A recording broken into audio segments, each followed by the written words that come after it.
udong. Mag-uudong po ako. Kasi, pero may ulam na ako ngayon. Yung ulam ko ngayon, yung tawag dito, yung bangus. Ayan, magluluto tayo ng yummy, udong at saka sardinas. Para may sabaw. Gusto ko may sabaw. Saka may patula tayo. Ayan, patula. Tayo, gulay kasi ilang days na pala. Meron ako dyan, ayan, ating, tawag ito? Alugbati. So, yan. Ayusin natin ang ating, ayan, magluto tayo. Wait lang.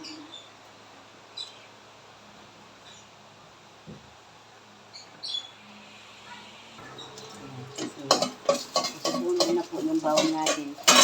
Ilalagay po natin yung ating sardinas. Saka natin lalagyan ng nag-usok-usok na ba? O diba nag-usok-usok na?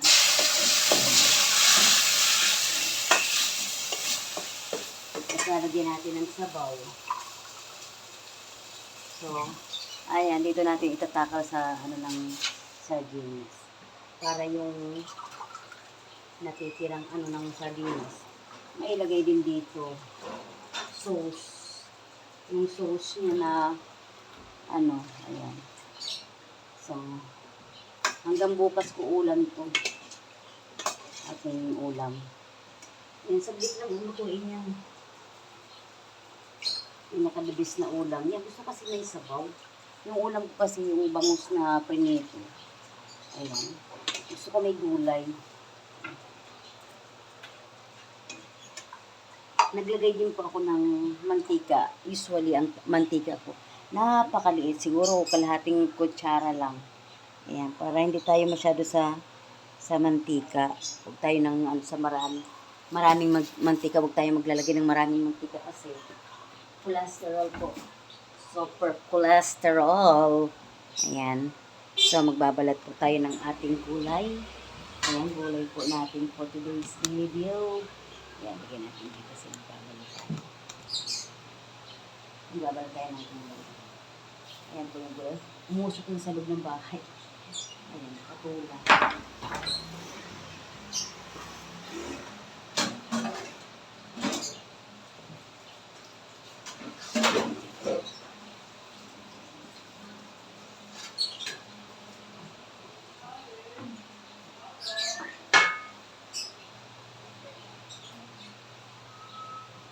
Sexy pala ako doon.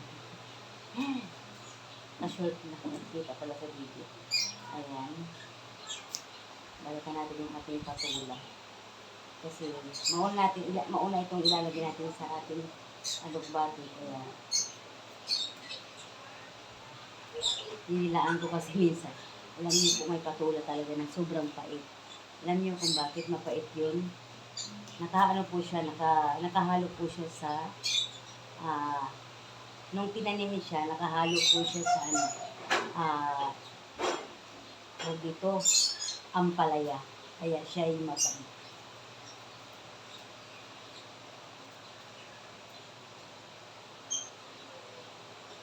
Ano ba to?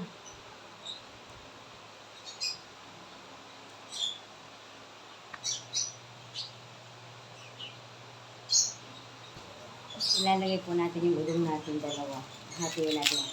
Ganyan. Kasi pag hindi natin yan sa gitna, mahaba po siya. So, mahihirapan po tayong kumain at sa kutsara. Kasi dalawang tali po yung binili kong kaya marami siyang gulay. Yan ang ating ilalagay. Gusto ko maraming gulay. Yan. Kasama ko rin dito ay aso kong maliit. Ayan, ilalagay na po natin yung ating alugbate sa ating sardinas with udong, may alugbate, may patula. Ayan, ang sahog natin ay sardinas. So, nakakamiss kasi yung ganito ulam, halo-halo ba? Look at the ulam namin.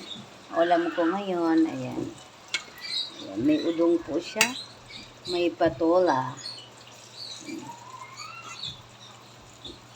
May patola at saka udong. Ang sardinas natin. Alugbate, patola at saka udong ang halo ng ating sardinas. So, yan. Papalutuin na lang natin po yung ating tawag dito, alugbate. Ayan.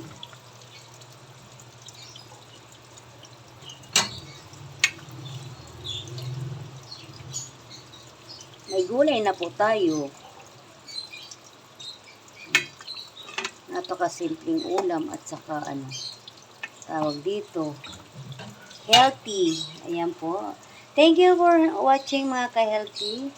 So, ayan, sabayan niyo po ako sa aking pananghalian for today's video. Thank you, thank you. Bye-bye.